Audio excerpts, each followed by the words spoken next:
Thank you. Good morning, everyone. Good morning. Well, yes, I am here to speak about attitude as cause.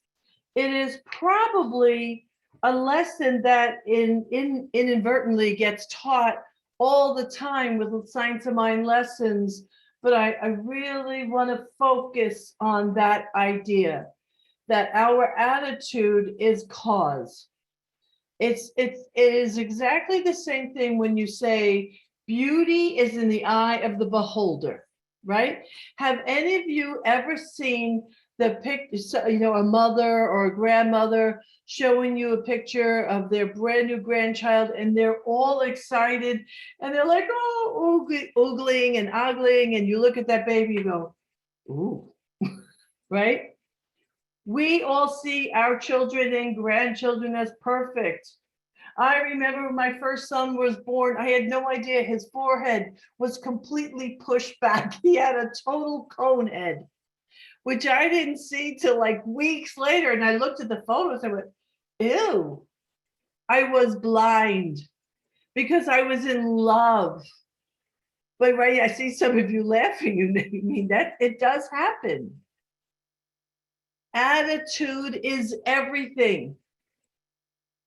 And it can be changed on a dime. It really can. You and I are not at the mercy of experiences, and we're not at the mercy of other people's opinions. We are not. But you have to choose. You have to be willing to stay awake and to choose. And so, as some of you might know, I'm freshly home from seeing Jessa down in Florida. And so, Jessa doesn't like to drive long distances, but she had to get her car from New Jersey to Florida. And at first, she was going to fly and have it trucked, and her son did that. It was a little bit of a nightmare, it was very expensive. And then, so we talked about flying down together. I couldn't convince her to drive the full time. I thought it would have been fun, but she just said, yeah, I'm really not about the driving. So what we did is we met in the middle and we went for the car train. Now, some of you, has anyone ever done that? I know the Schneiders have. Anybody else besides the Schneiders? Susan, anyone else there? Okay, I'm not seeing too many hands. Well, it's interesting. It is an interesting journey. And Joe and Marcy Schneider, I'll be talking to you later. But if you actually had that little roomette that we had, I have no clue how you did that with your long ass legs, Joe Schneider. I have no clue. So we signed up for the train and we get in the car, and the journey down was great. And we didn't even notice the time that goes by. When you know somebody for almost 40 years, you have a lot to talk about. You don't run out of subjects. So the truth is, we came from New Jersey down to Virginia in a relatively uneventful way, which is good when you're on the road traveling.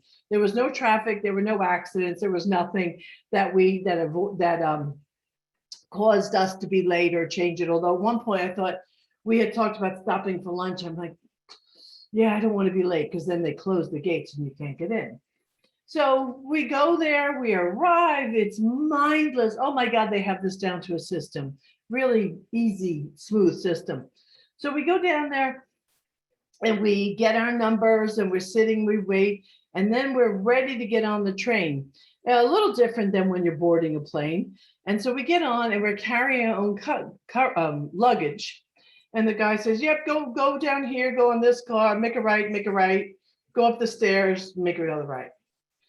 What they didn't tell us is the stairs are in this tiny little contained space.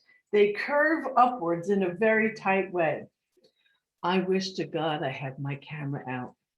The scene of watching Jessa before me and then me trying to get the luggage up this tiny little space, walking up the stairs was absolutely hysterical. Okay.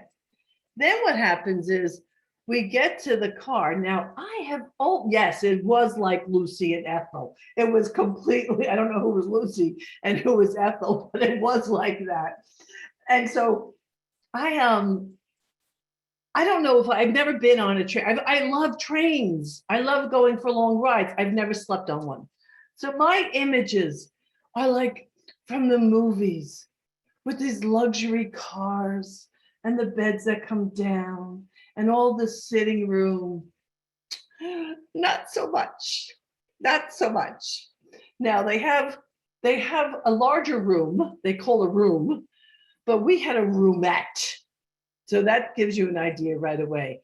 And we walked up to the room and there wasn't room. That's deceptive. To even call that a roomette is really deceptive. And we turned in and the space between the two seats, so there's two seats and they're facing each other. And the space between these two seats, well, maybe about this big. I don't want to exaggerate too much. If you weren't close before, you're going to be close afterwards. Okay. So we're sitting in the seats and we're hysterical because now we realize, oh man, we are so screwed because I have luggage, she's got luggage. We brought extra things and snacks and she's got her crafts. And now we have shoved everything in the spaces all around and we have just about enough room to put our feet down and not knock into each other. So when I was a kid, we had cousins sleep over. We would sleep on the same couch and we would do, somebody had their head in one direction. Yeah, right. Certainly no Orient Express. You're right. You're right there, Brian. So one nephew and niece would put their head on one side of the couch, and we'd put a head on the other side of the couch, and the feet went opposite, and that's the way we'd sleep together. It was kind of like that. So I had committed to being up against the wall. It just happened that way, the wall and the window, and Jessica committed to being kind of on the outside of it. This is all great. Okay. It was still an adventure. We were having an adventure. We were laughing our butts off. We were laughing throughout the entire thing. So I want you to catch that because we could have walked up to that. We could have walked up to the room. We could have looked in there and went, oh, hell no. We could have bitched, moaned, complained, and set ourselves up for an absolutely miserable experience. But we didn't. We were laughing. We were laughing throughout most of it, and I'll get to the point where we weren't laughing. And so dinner came, and because of the time we set up, we wound up having dinner in our room. Now we had a table, a folding table that tucked away, like on a plane when they come out. This was a little bigger, so we had two meals on a table, not much bigger than this. And I had lowered my expectations, okay? Having expectations and having an attitude are similar because I lowered my expectations for the food because I'm a bit of a foodie. And I didn't want to go into thinking it was going to be wonderful. So I lowered my expectations. And then the gentleman comes around and he asks for our meal choices. We both chose steak, which was really risky, to be honest with you, but we both chose steak. And I look at the waiter and I said to him, what are the chances I can get medium rare? He goes, pretty good. And we both ordered that. We got wine and dessert. I'm telling you, my steak was medium rare. Shocking, right? So the beautiful thing is, it was actually delicious because I had lowered my expectations so much. It's like when people go into a diner and they order Italian food. Not a good idea. Never get Italian in a diner, for God's sake. What are you, crazy? Okay. So now we're eating our steak and we're pretty happy. And I'm drinking my 2 glasses of Cabernet. The guy gave me an extra one for free. And then later we play Scrabble and we were having some fun. And then the steward said to us, what time would you like me to come and lower your bed? And we were like, oh, no, we don't need that. We're just going to sleep in the recliners. Oh, we'll be fine. Big mistake. That was the mistake we made.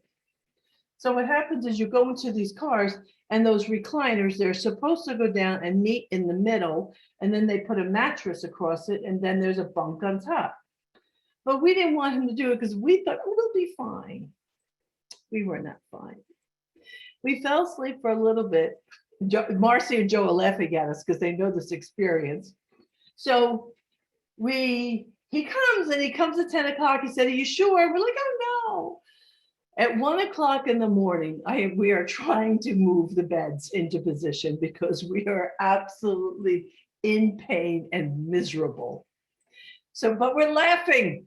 Somehow we're still laughing. And I want to get, there's an interesting part of that too. So we do manage to get Jess's bed down. I got it down part, she got the rest. We brought the mattress down. Now the problem is that we got the recliners in pretty close, but we didn't see the little lever that had to be stepped on, which released the beds to go completely together. So my bed had this gap about this big. And even with the mattress on it, it was like this. It was here, like this, and here. I'm telling you, it was a pain all night long. It was miserable. But Jessa was up there, and I think she's asleep, so I'm not going to bother her. She thinks I'm asleep, so she's not going to bother me. And what I noticed was, now this is the interesting thing, and see if you can relate to this. When I was alone and in my own space, I was a little bit miserable. I was very uncomfortable. My body was not happy. But the second she woke up and we spoke, we were laughing again. I want you to catch that. For me, that is why we have prayer partners. That's why we have friends. That's why we have spiritual community. That's why we work in small groups with other people.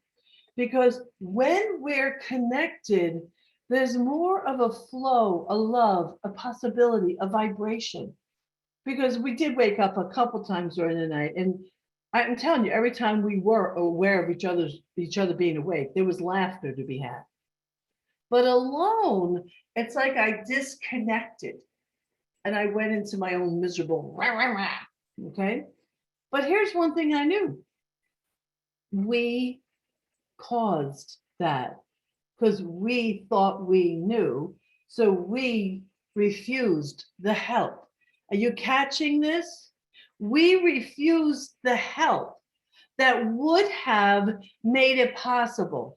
So I was not going to complain to anybody because we did that. We did that. And the important thing about this, and I have found this great quote from Tony Robbins, and he says, whatever happens, take responsibility. Whatever happens, you catch that? Whatever happens, take responsibility, because it's in taking responsibility that we have then plugged into the power to change it, to handle it, to have a better attitude about it. So the next day when we woke up and the gentleman came around and he's telling Jessa, why didn't you call me? Why didn't you call me? She said it was 1 o'clock in the morning. I'm not going to get this poor schmuck out of the bed when we were the ones who refused him. Yes, he would have come. Yes, he would have taken care of it, but it felt really unfair. But other than that piece, the train ride, which I've heard some people go, oh, I'll never do it again. I would immediately do it again. I just would let him put my bed down. Okay, I would just let him put the bed down. So here's the lesson here. When we walk into a room, when we come to a relationship, when we walk into an experience, we bring with us our attitude and expectations. And our attitude and expectations lay down the path before us. You are responsible for the experience even before the experience has fully happened, because you carried it into the room. Your script that basically determines what the experience you're about to have was what you showed up with. Every part of that's only going to live in my life and in my heart and in my mind as fun and joy-filled as the rest of the week. And there was this ease and this flow.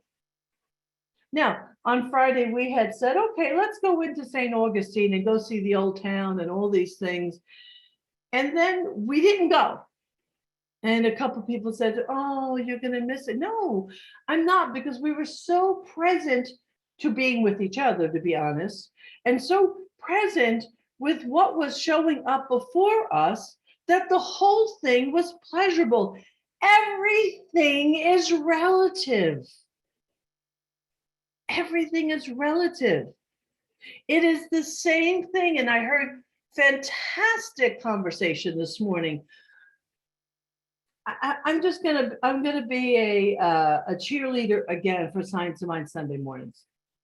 If you want to have some powerful conversations, get up a little earlier, get on there at 9 o'clock in the morning.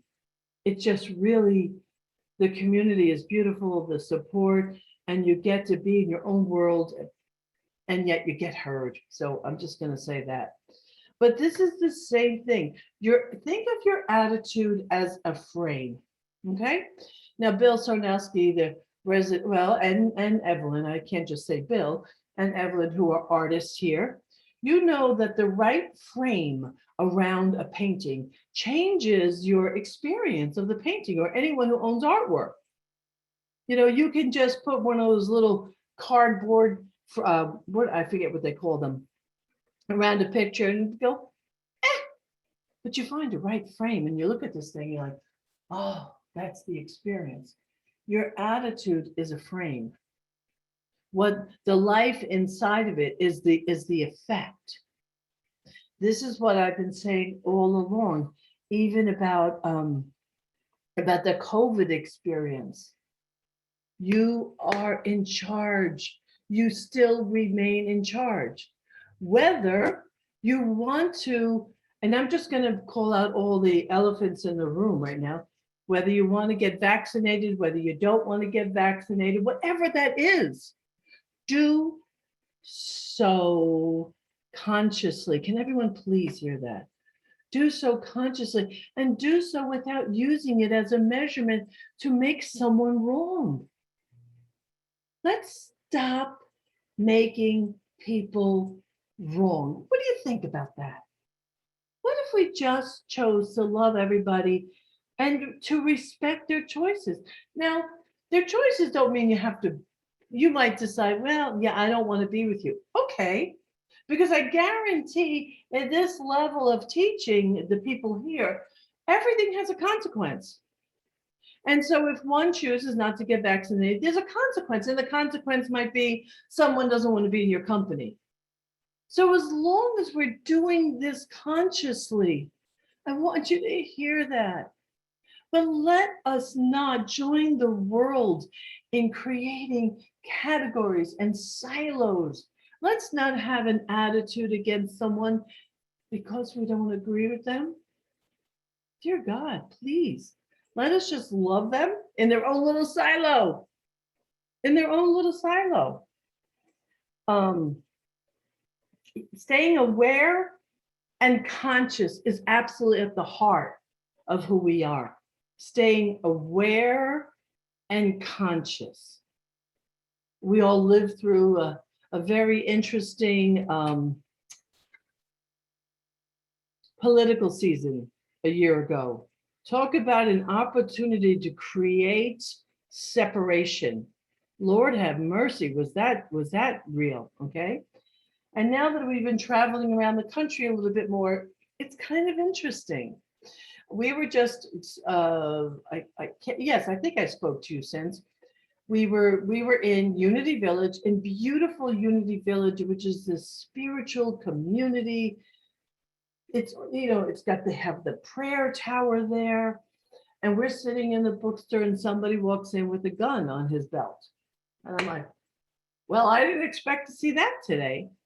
And I don't have to have a judgment about the fact that he's carrying a belt. I was kind of shocked it was there in Unity, but then again, I grew up around guns, so I'm not that weirded out about guns. Okay, my father and brothers were hunters and marksmen and archery, and I got exposed and was shooting a gun at a young age.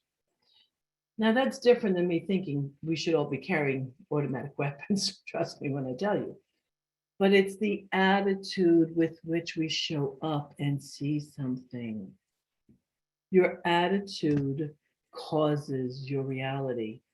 Holmes said faith is a mental attitude which is so convinced of its own idea, which, wait, which is so convinced of its own idea, which so completely accepts it that any contradiction is unthinkable. That's on page 398, paragraph 4. Faith is a mental attitude which is so convinced of its own idea, so complete that which so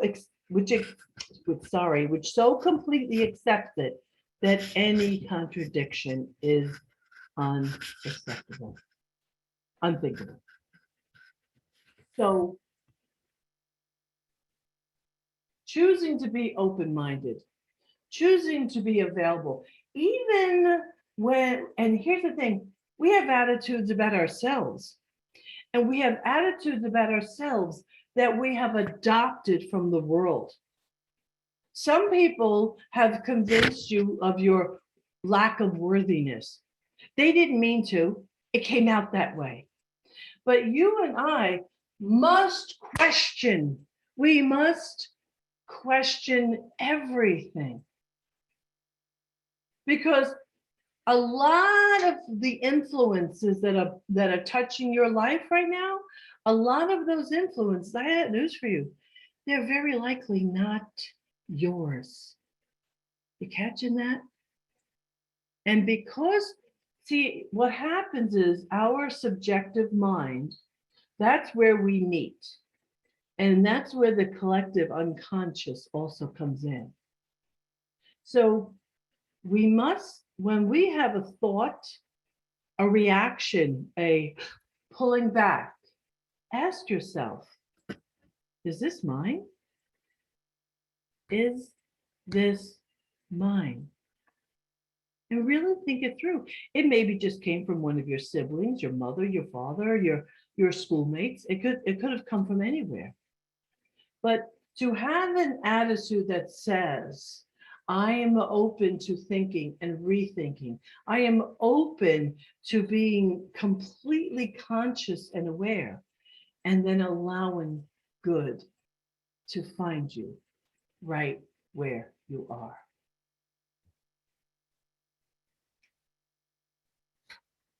The quote of, again, from Anthony Robbins, whatever happens, take responsibility, can sound a little scary to some of us.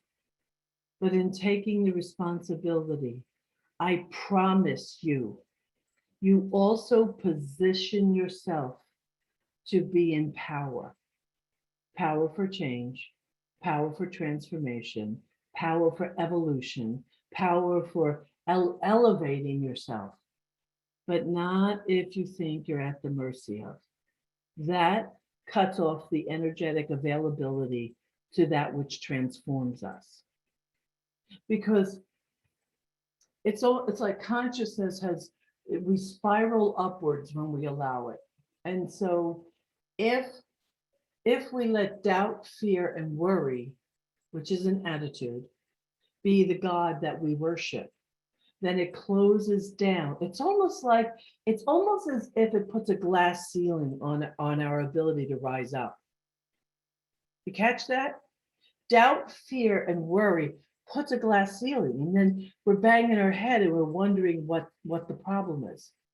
When what we could do is say, I'm willing to think past this. I'm willing to have a new idea. I am willing to be moved, motivated, and transformed. I am willing to not be stuck by other people's opinions anymore. I am willing, absolutely, I take responsibility for the way I perceive myself and life itself, yes, because you are stuck with your own opinions about yourself. You're stuck, your own opinions about yourself. What's Marilyn all excited about? She's happy. You're stuck by your own opinions. Change your opinions about yourself. Change them again, change them again, change them again, until it becomes your reality. Don't let your reaction be your authority. I can tell you that in my lifetime, I have so many examples of just being willing to have a new idea. Now, I will give you a little bit of a warning. When we change our mind about ourselves and we say, I'm willing to be different, I'm willing to be more aware. What happens is this space inside of our heart and our mind expands, right? You with me? In that expansion, there's an elevation of the way our soul experiences the world. And if you're not careful, here's the one possible trap. I want you to hear me. The possible trap could be that when you start having this elevated experience, on occasion, you're going to look back at yourself, the older self, the less experienced yourself, and you're going to go, ooh, I can't believe I did that. Oh my God, I can't believe I made that mistake. But remember, that individual at that time is not who you are now. You are this elevated individual. This individual is more awake, more alive, more aware, more capable, stronger, able to make new decisions. And the consciousness that you and I are living into at this time is different from the person that we were. Can you accept that?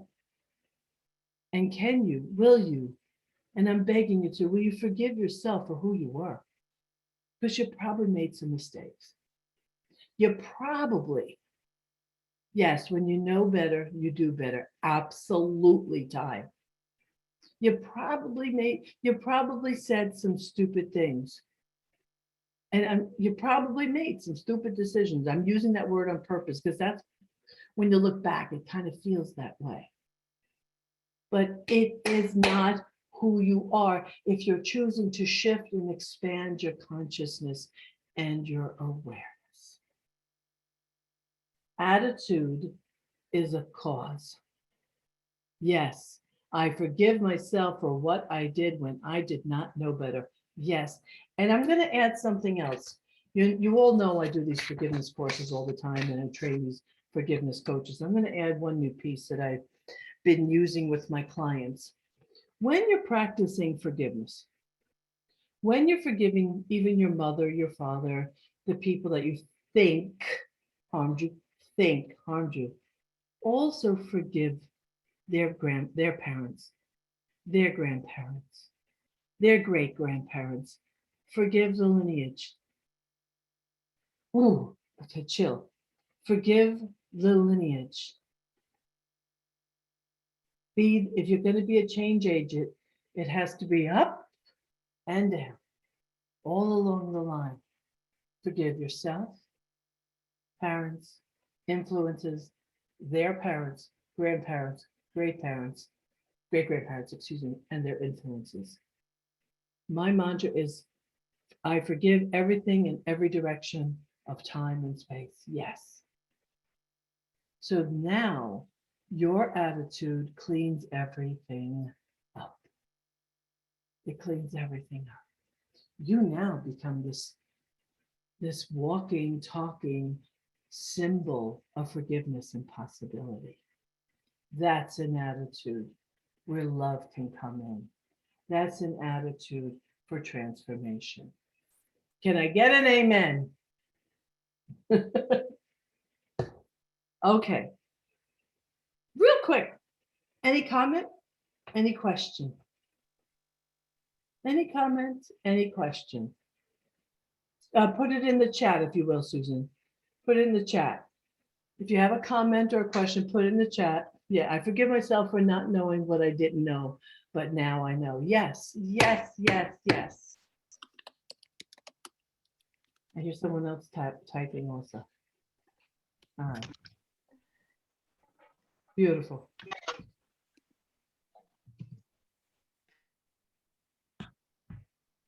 I know that something's coming, so I'm pausing for just a second, folks. I love that. It's really, I forgive myself for not knowing what I didn't know, but now I know. Absolutely. Okay.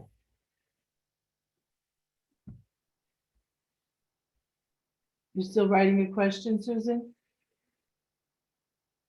I know she's on her phone. It's a little bit more complicated on the phone. So I tell you what, I'm going to let Susan type in her question. If you also have a question, type it in, and I'm gonna treat for us. Now, again, I'm asking you all to move your body, to get up out of the seat that you've been in, to have your, to let your body hear these words. Hear me, body. Because right now, I choose to have an attitude of gratitude. I choose to have an attitude of love. I choose to know that the possibility of life itself is knowing itself in me, through me, and as me. I choose to believe in myself as a co-creator of life, and I take responsibility, and I show up with an attitude that says life is good. Life is good and very good. I choose to remember that today is the most glorious day of my life. I choose to be alive in all moments. I choose to look at my brothers and sisters and say, I love you. I accept you as you are. I choose to have an attitude that allows me to download good, to download love, to download prosperity, to download health. Oh, sweet, sweet spirit. I call this life good and so very good. And with bountiful and unending gratitude, I surrender this word and I allow it to be so. And so it is.